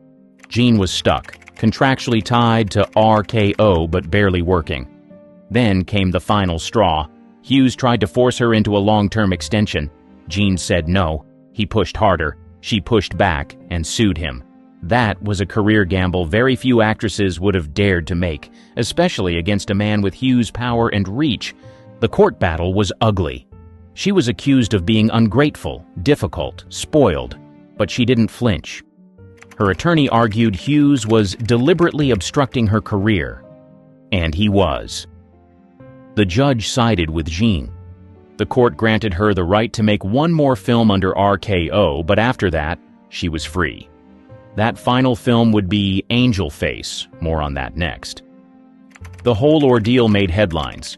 Jean had taken on one of Hollywood's biggest moguls, and won. What made it wild wasn't just that she fought back, it was how calm she stayed doing it. No public outbursts, no gossip columns, just quiet, steady defiance. After the case, other actresses started to take note.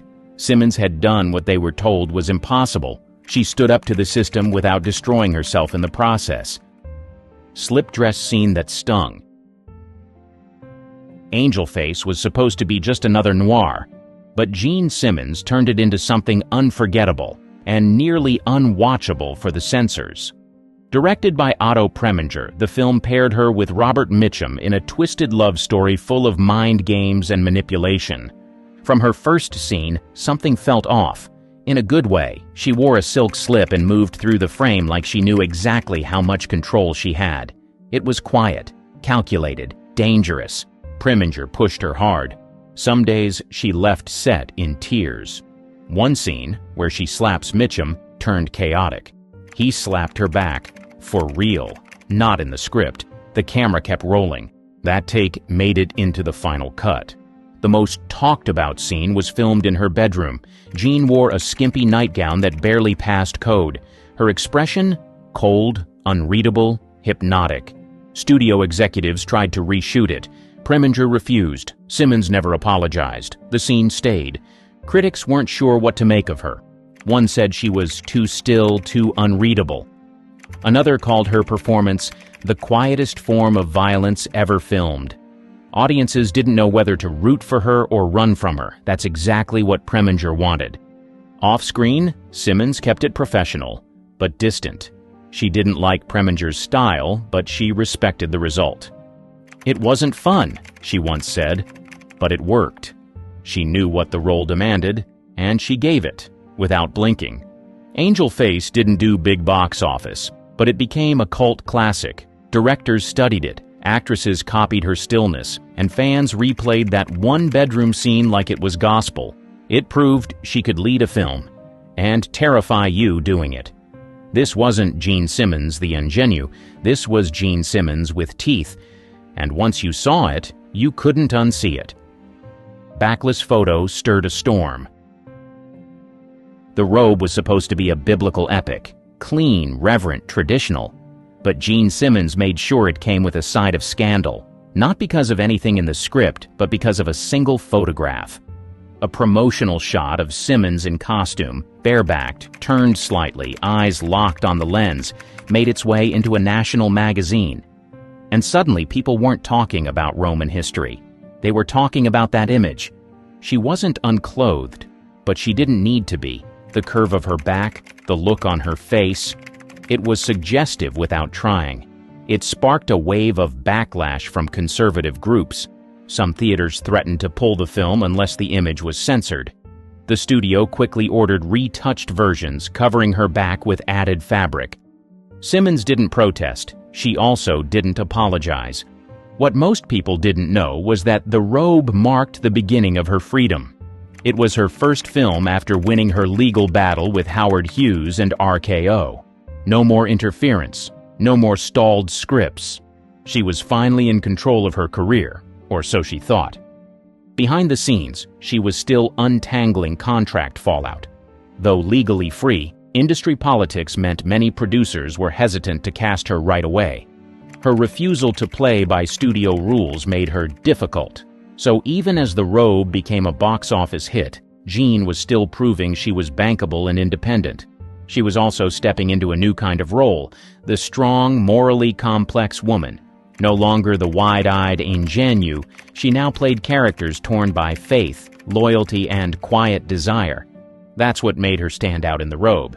While others delivered grand speeches, Jean did more with a glance or a pause.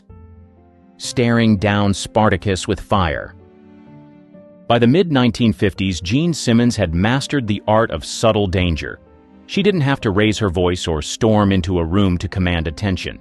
One stare from her could flip the energy of an entire scene, and nowhere was that more obvious than in Spartacus. She played Varinia, strong-willed, patient, deeply loving. But she wasn't just the love interest. She was the emotional core of the film, the quiet resistance behind Spartacus's rebellion. When Kirk Douglas's character meets her, she doesn't beg or flirt. She watches, she listens, and that look, equal parts softness and defiance, spoke volumes. The film was massive, huge budget, massive cast, but Simmons never got lost in the crowd. Even surrounded by warriors and senators, her presence held steady. One key scene in a bathhouse, fully clothed but emotionally bare, had audiences holding their breath. She wasn't there to seduce, but somehow she did. Director Stanley Kubrick said she could do more with silence than most actors could with 3 pages of dialogue. And that was true. She didn't rely on flashy performances. Her strength was restraint, holding back just enough to make viewers lean in. Her chemistry with Douglas was real, on screen at least. Off-screen, things were more tense. Douglas, ever the perfectionist, reportedly tried to direct her at times. Jean didn't bite. She followed Kubrick's lead and stuck to her style, one that didn't need constant rehearsal or rewrites, just space to breathe. What made Spartacus different was that it showed how far she had come. She was no longer being told how to act, dress, or behave. She chose this role, and she shaped it into something bigger than what was on the page. By now, Simmons had developed a signature move, holding the camera's gaze just a second too long. It was never overdone. Just enough to make the audience shift in their seats. That was her gift. Making discomfort feel beautiful. Making modesty feel provocative. Post-divorce roles, no apologies. When Jean Simmons divorced Stuart Granger in 1960, Hollywood expected her to fade into the background. Instead, she did the opposite. She stepped into some of the boldest roles of her career. She wasn't trying to shock anyone, but she was finally calling the shots. And the first move?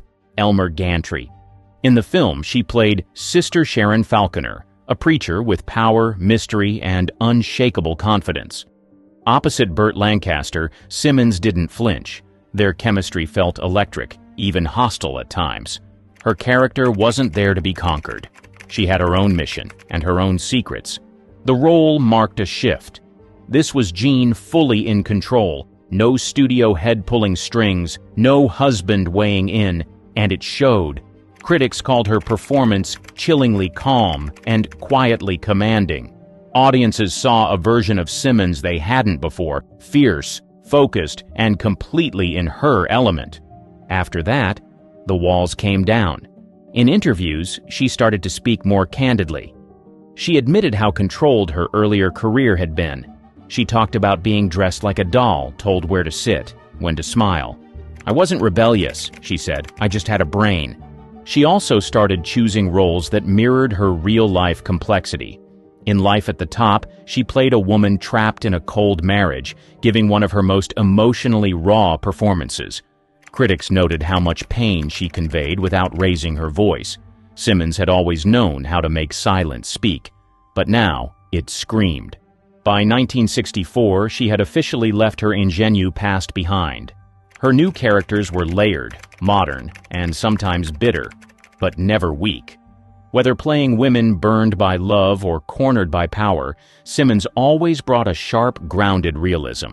Her personal life, she kept it quiet, no tabloid stunts, just work, and that work spoke volumes. Jean Simmons had survived the studio system, defied Hollywood men, and walked away from a toxic marriage. What came next wasn't a comeback, it was her full arrival. TV role that changed everything. In 1983, when most of her peers had faded into cameos or early retirement, Jean Simmons made a move that surprised everyone. She went to television. And not just any TV role. She signed on for The Thornbirds, a sweeping, high-stakes miniseries that would become a cultural event. She played Fiona Cleary, the cold, emotionally distant matriarch of the family. It was a huge shift from the warm, gentle characters people associated with Simmons. Fiona wasn't cruel, but she wasn't loving either. She was closed off, wounded, and quietly ruthless. And Jean played her with absolute control. Audiences didn't just watch The Thornbirds, they devoured it. Nearly 100 million people tuned in. Simmons held her ground against heavy hitters like Richard Chamberlain and Barbara Stanwyck, and in some scenes she stole the spotlight entirely. It wasn't just the lines she delivered, it was how she sat, how she paused, how she looked away at just the right second. For that performance, she won the Emmy. But more than that, she won back visibility. She proved that actresses over 50 weren't just background players. They could lead, they could drive a story, and they could be just as bold, if not bolder, than they'd been decades earlier. Behind the scenes, Simmons was calm, professional, and laser-focused. Younger cast members described her as gracious but guarded. She wasn't there for gossip, she was there to work. One crew member recalled, "She'd walk onto set, say almost nothing, and nail it on the first take." That role capped off her transformation, from teenage ingenue to Hollywood rebel, from silent power to full-on matriarch. She had nothing left to prove, but somehow still delivered performances that left audiences stunned. Jean Simmons didn't reinvent herself, she just kept showing up exactly as she was, smart, subtle, and impossible to ignore. And by the time The Thornbirds aired, one thing was clear. She never needed to scream to make the whole room gasp. The year was 1943. A film sat locked in vaults too scandalous for theaters. At the center, a woman lying in hay rewriting what was allowed on screen. This wasn't Monroe or Gardner.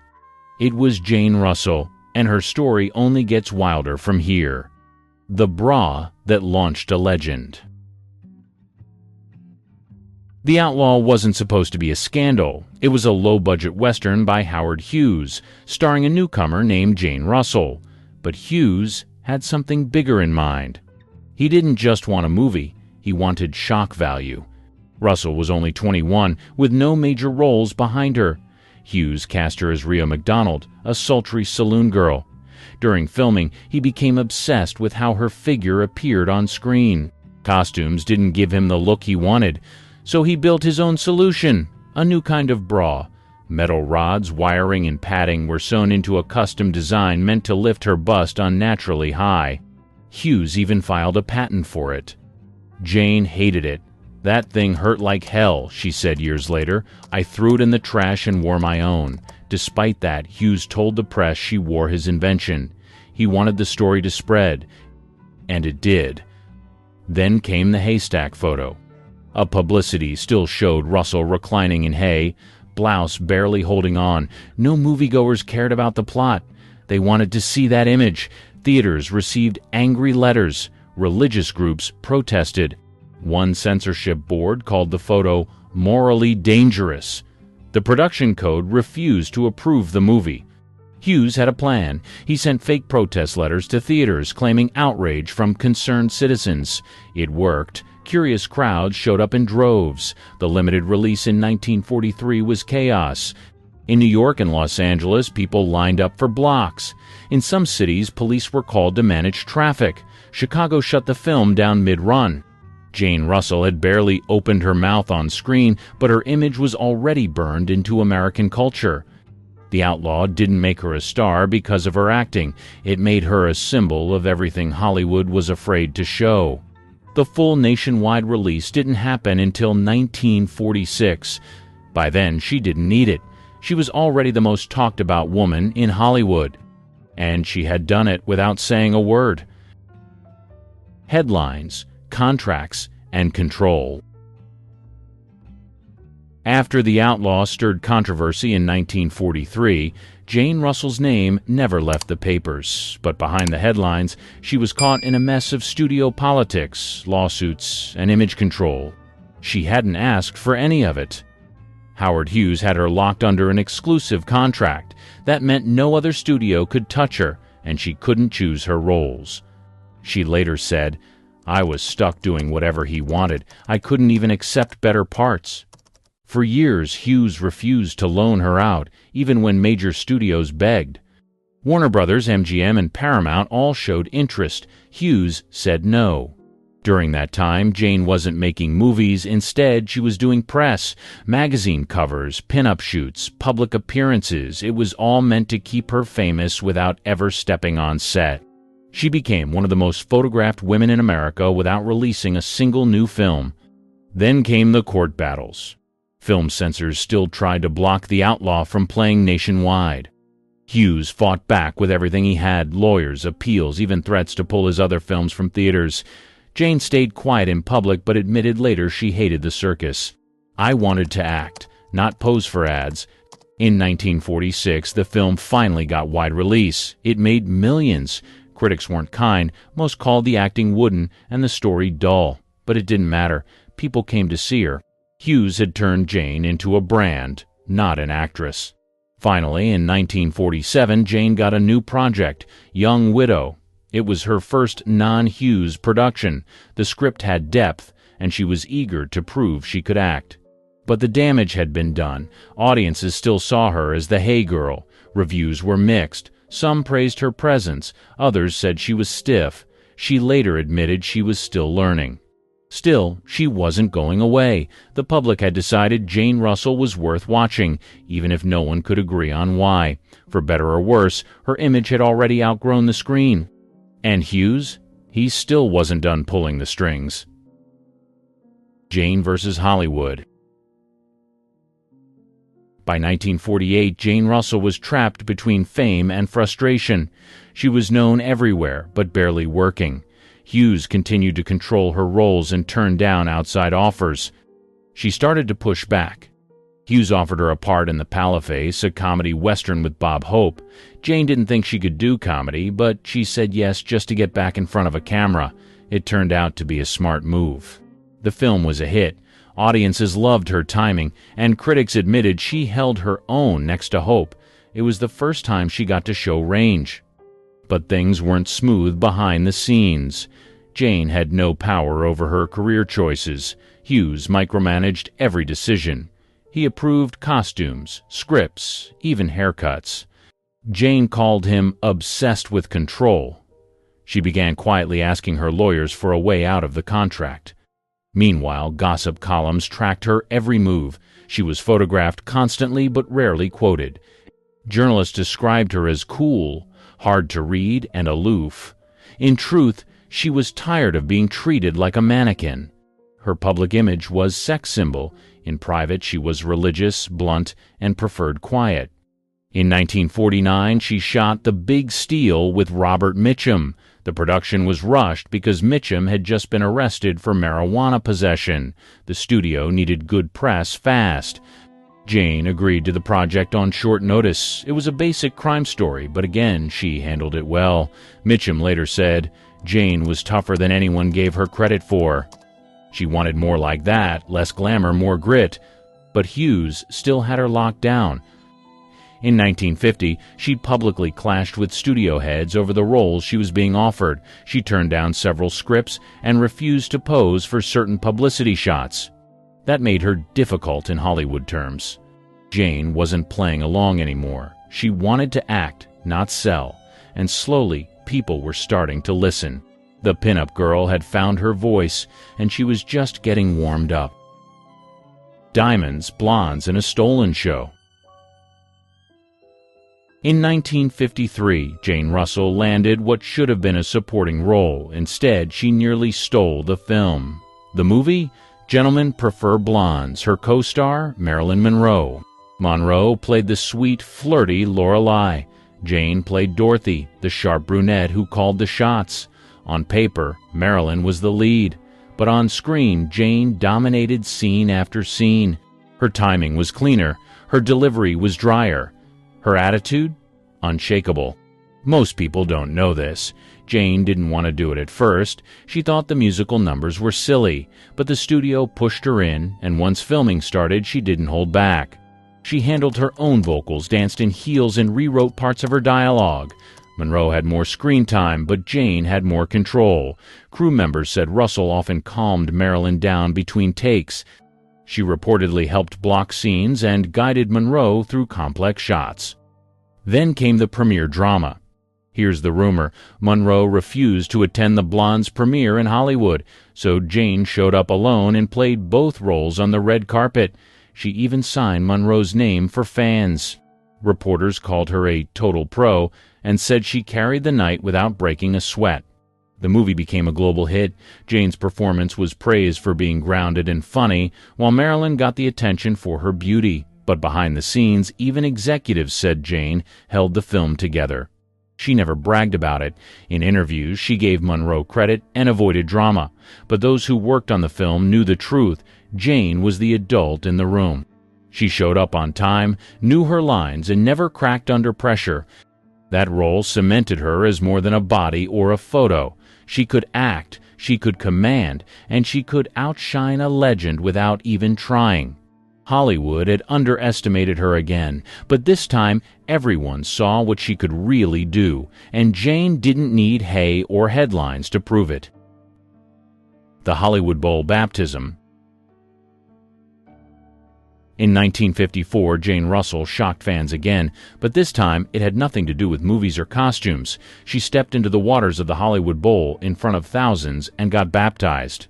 It wasn't a publicity stunt. Jane had always kept her faith private. She was raised in a deeply religious home and read the Bible daily.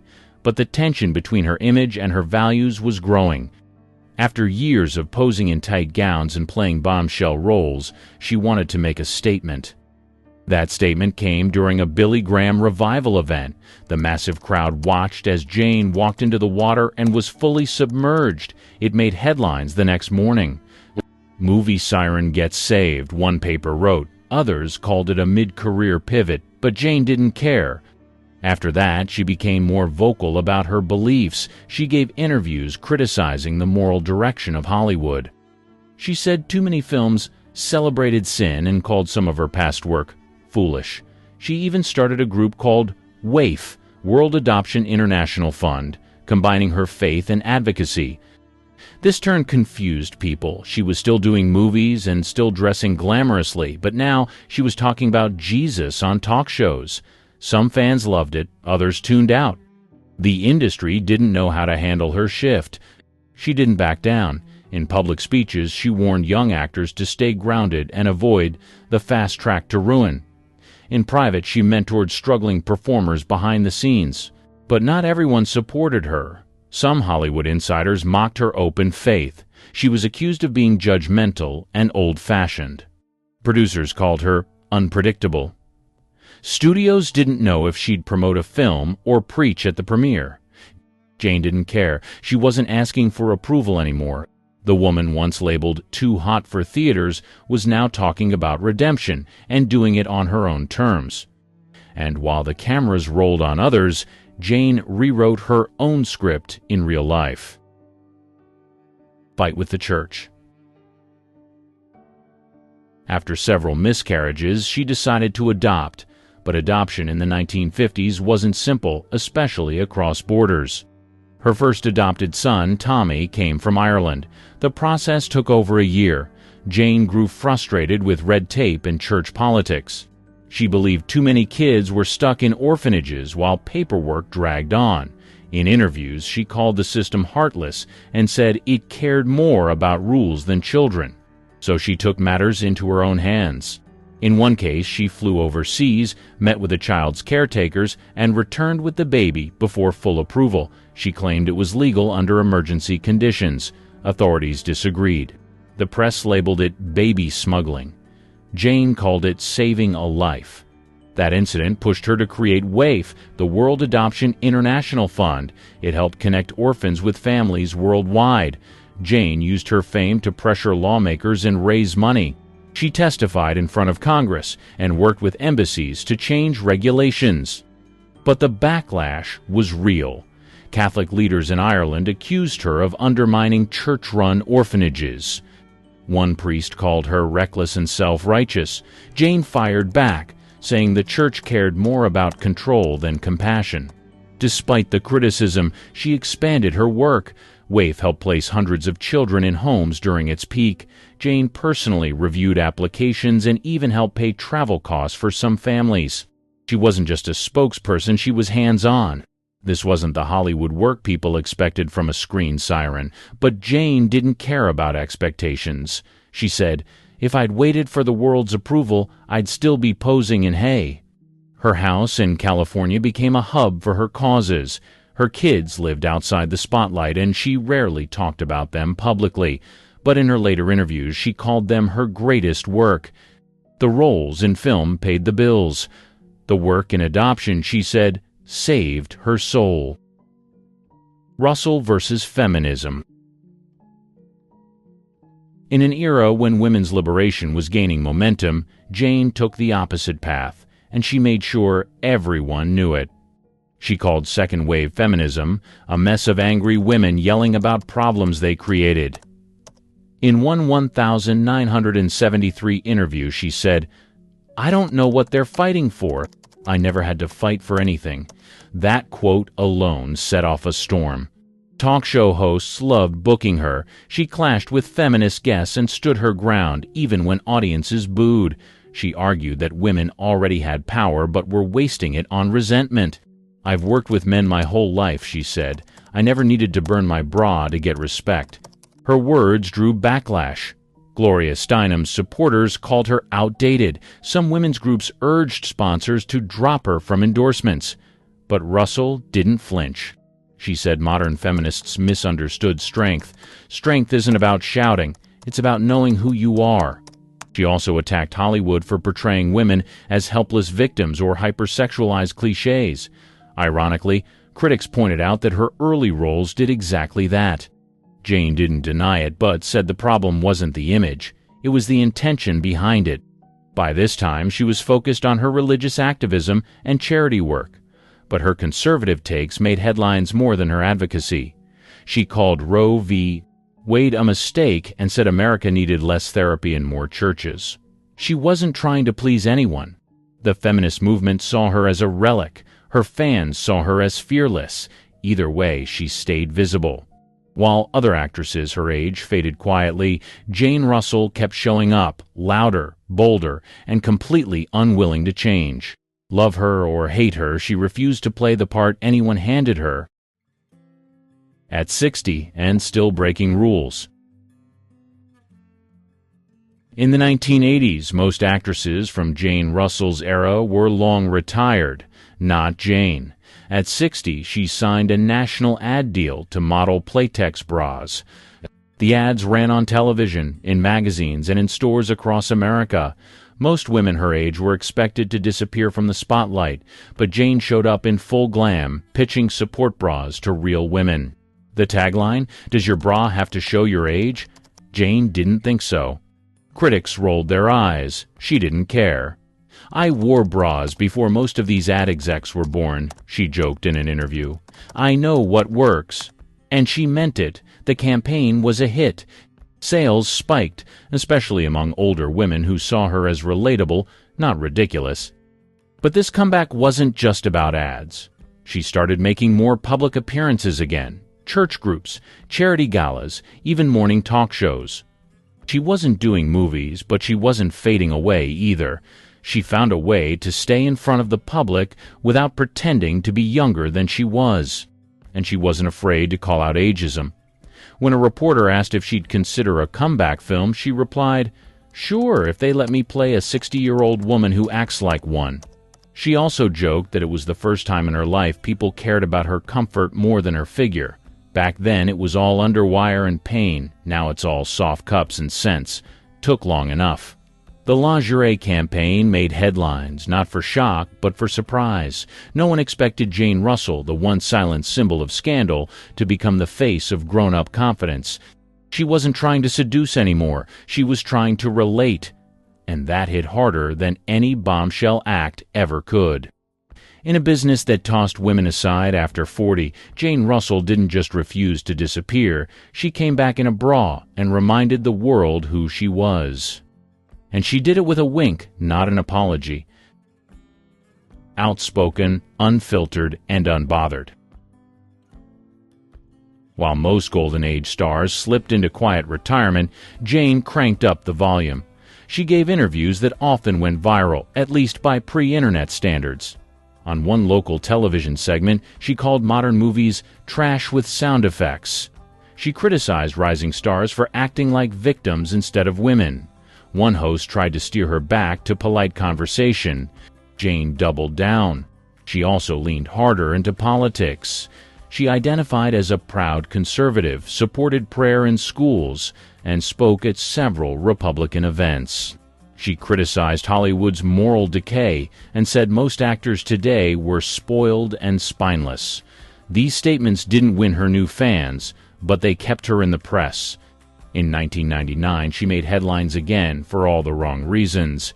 She was arrested for driving under the influence in California. Her blood alcohol level was nearly twice the legal limit. At the time, she was in her late 70s. The tabloids pounced. "Busted bombshell," read one headline. She didn't deny it, she didn't spin it, and she definitely didn't apologize in public. Instead, she joked about it later, saying, "At my age, you're lucky to get a story printed about you, even if it's for drinking." Even when called out, she rarely backed down. In one interview, she admitted she didn't believe in political correctness. "I say what I mean, and if you don't like it, turn the channel." No apologies to the end.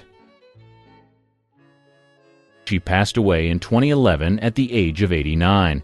True to form, her final years were lived without filters, edits, or apologies. She spent her last decade mostly in Santa Maria, California, staying active in her church and speaking at local events. Neighbors described her as approachable but blunt. If you asked about her past, she'd answer, but she wouldn't sugarcoat it. She didn't do nostalgic interviews. She didn't attend retrospectives. When asked why she skipped award shows or tributes, she said, "I didn't go for applause when I was working. Why would I show up for it now?" In her final interviews, she remained firm in her views. She still rejected modern feminism, still criticized Hollywood's direction, and still defended her early work, even the parts people once called scandalous. "I gave the public what they wanted," she said, "and I did it on my own terms." She also spoke about faith until the end.